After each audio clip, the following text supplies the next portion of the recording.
Some theorists fancifully transform ominous black holes and hypothetical wormholes into gallant and heroic knights who can transport their visitors through time, thereby reversing the second law of thermodynamics and rescuing them from any impending judgment. First, wormholes are strictly theoretical with no evidence whatsoever of their existence. Secondly, the term black hole is a misnomer. They are likely solid balls of matter, not holes. Per one theory, matter sucked towards a black hole stays there forever.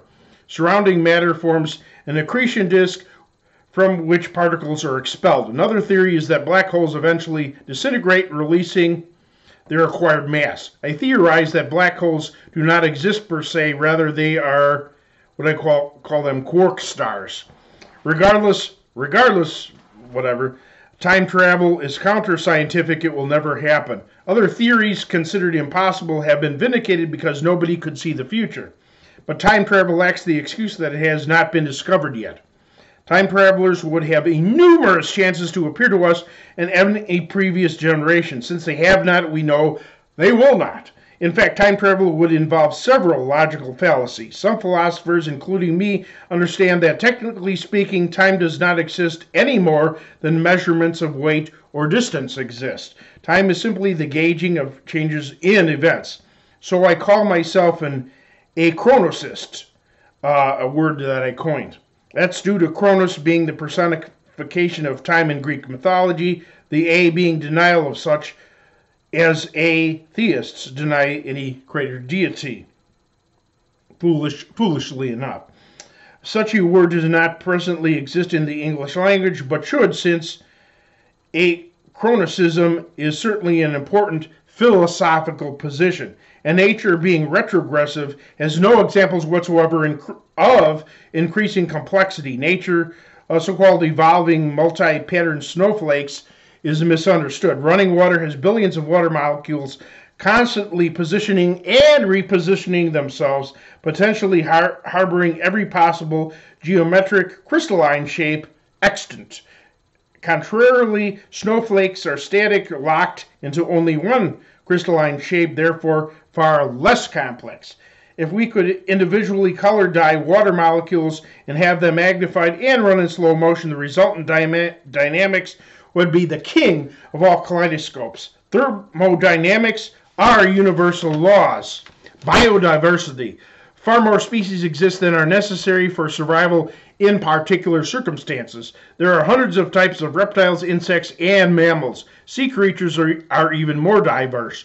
Besides fish of every color and pattern, there are swordfish, flying fish, and sailfish. There are wide varieties of starfish and mollusks. There are tiger sharks, hammerheads, dolphins, whales, seahorses, pipefish, sea cucumbers, sea snakes, eels, stingrays, sand dollars, coral, octopi, squid, lobsters, jellyfish, etc.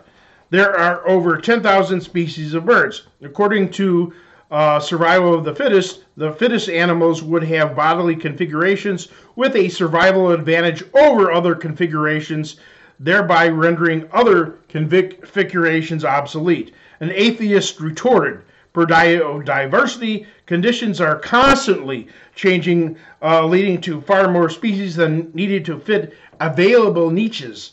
In the time frame that one species has a competitive edge, conditions can change and remove its advantage, preventing its driving other species into extinction, end quote. This so-called solution is extremely deceptive.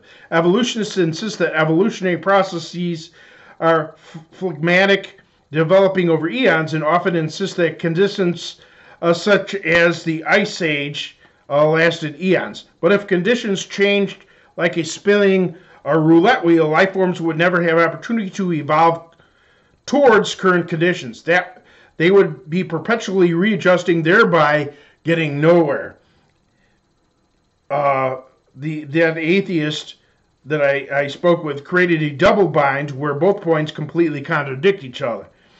So either neo-Darwinian foundation is dead wrong, or that guy was dead wrong about conditions constantly changing.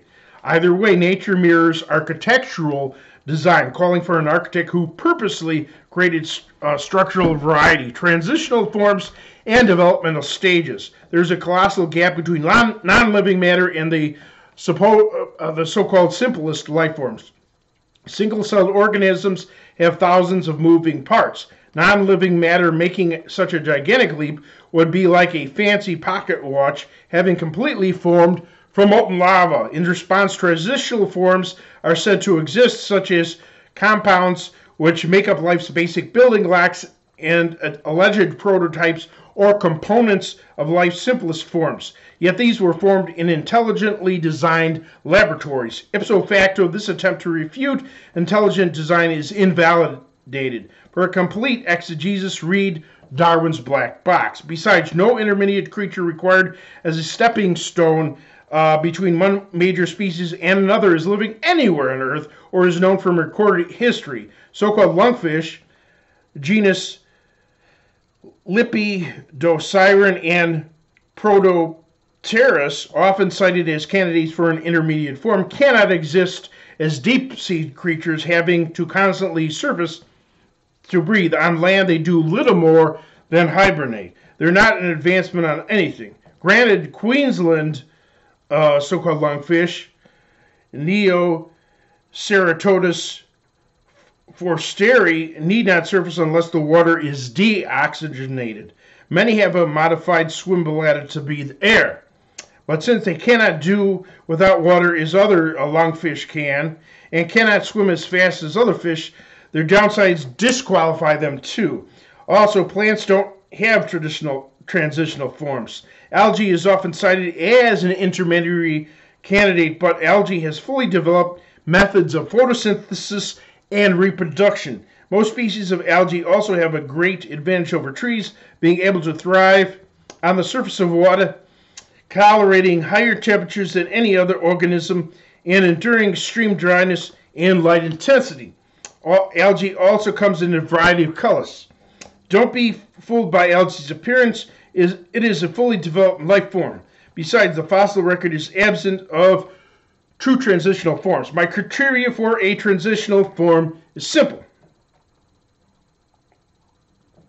A life form with every characteristic of an existing life form, plus partially developed characteristics of another with no downside.